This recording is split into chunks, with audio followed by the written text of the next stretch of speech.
viewers, welcome to Kowsis Foodbook. இன்னைக்கு நம்ம Kowsis Foodbookல Andhra style மீன் குழம்பு எப்படி பண்றதுன்னு பார்க்கலாம். ஆந்திரானாலே காரசாரமான சாப்பாடு தான் நமக்கு ஞாபகம் வரும். அதுவும் மீன் குழம்புனா எப்படி இருக்கும்னு நினைச்சு பாருங்க. இந்த மீன் குழம்பை வீட்ல எப்படி பண்றதுன்னு பார்க்கலாம் வாங்க. ஒரு எலுமிச்சம்பழம் சைஸ் அளவு புளியை 15 நிமிஷத்துக்கு முன்னாடி ஊற வச்சுக்கலாம். இதை நல்லா கரைச்சி ரெடியாக வச்சுக்கோங்க.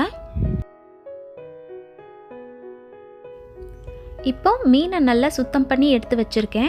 இதில் 1/2 டீஸ்பூன் மஞ்சள் பொடி, 1/2 டீஸ்பூன் மிளகாய்த்தூள், 1/2 டீஸ்பூன் இஞ்சி பூண்டு பேஸ்ட், 1 டீஸ்பூன் உப்பு சேர்த்து நல்லா மேரினேட் பண்ணிக்கலாம்.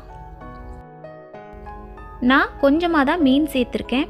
உங்களுக்கு எவ்வளோ வேணுமோ நீங்கள் அந்தளவுக்கு மீன் எடுத்துக்கோங்க. இதுக்கு நம்ம ஒரு பொடி ரெடி பண்ணணும். அதுக்கு இது எல்லாத்தையும் நம்ம வறுத்து அரைச்சிக்கலாம். இப்போ ஒரு பேனில் 1 டீஸ்பூன் மல்லி, 1 டீஸ்பூன் ஜீரகம், 1/2 டீஸ்பூன் வெந்தயம், 1 டீஸ்பூன் மிளகு, 1 டீஸ்பூன் கடுகு, இது எல்லாத்தையும் சேர்த்து மிதமான தீயில நல்லா வறுத்துக்கலாம். இது கொஞ்சம் கலர் சேஞ்ச் ஆகி வரும்போது இதை ஸ்டவ்லேருந்து ரிமூவ் பண்ணிவிட்டு நல்லா சூடு ஆற வச்சுருங்க. மிக்சர் ஜாரில் போட்டு நல்லா பொடி பண்ணி ரெடியாக வச்சுக்கோங்க. இப்போ மீன் குழம்பு பண்ணுறதுக்கு 3 டேபிள் ஸ்பூன் அளவு நல்லெண்ணெய் ஊற்றிக்கிறேன். எண்ணெய் சூடானதும் 1 டீஸ்பூன் கடுகு, 1/2 டீஸ்பூன் வெந்தயம் சேர்க்குறேன்.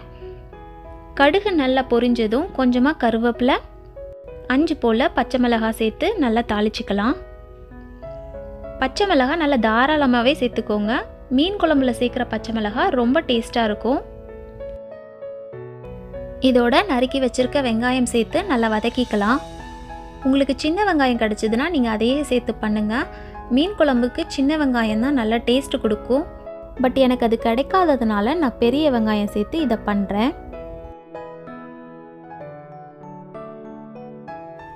வெங்காயம் வதங்கிறதுக்குள்ளே குழம்புக்கு தேவையான தக்காளியை அரைச்சி எடுத்துக்கலாம்.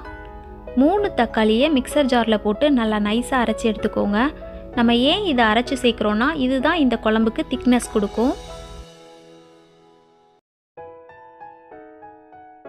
வெங்காயம் நல்லா வதங்கினதும் எல்லா பொடியும் நம்ம சேர்த்துடலாம். அதுக்கு முன்னாடி தீயோட அளவை நல்லா கம்மி பண்ணி வச்சுருங்க.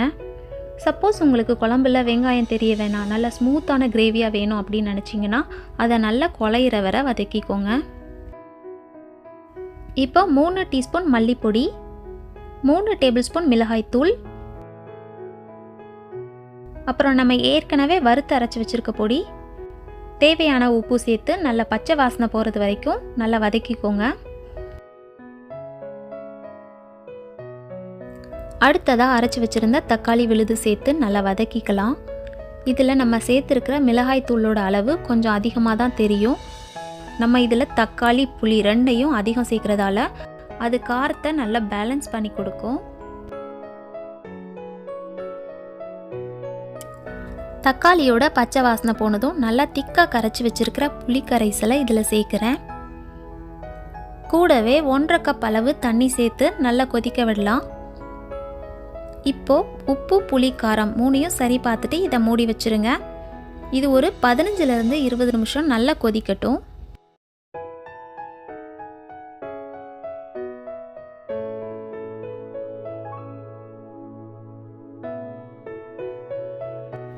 சரியாக ஒரு 15 நிமிஷத்துக்கு அப்புறம் இதில் நான் மீன் சேர்க்குறேன்.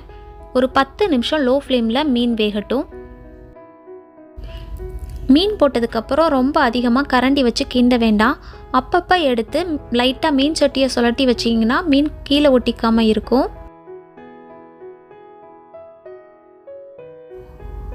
நல்ல காரசாரமான சூப்பரான ஆந்திரா ஸ்டைல் மீன் குழம்பு ரெடி ஆயிருச்சு. இது சூடான ரைஸோட சாப்பிட்றதுக்கு ரொம்ப டேஸ்ட்டாக இருக்கும். இட்லி தோசையோட சாப்பிட்றதுக்கும் ரொம்ப நல்லாயிருக்கும். நெக்ஸ்ட் டைம் உங்கள் வீட்டில் மீன் வாங்குறப்போ மறக்காமல் இந்த மீன் குழம்பை ட்ரை பண்ணி பாருங்கள். உங்களோட ஃபீட்பேக்கை கீழே இருக்க கமெண்ட் பாக்ஸில் போஸ்ட் பண்ணுங்கள். மறக்காமல் நம்ம சேனலை ஒரு சப்ஸ்கிரைப் பண்ணுங்கள். உங்களோட ஃப்ரெண்ட்ஸ் அண்ட் ஃபேமிலிக்கு ஷேர் பண்ணுங்கள். மறுபடியும் வேறு ஒரு சூப்பரான டிஷ்ஷோட நான் உங்களை சந்திக்கிறேன். பாய்.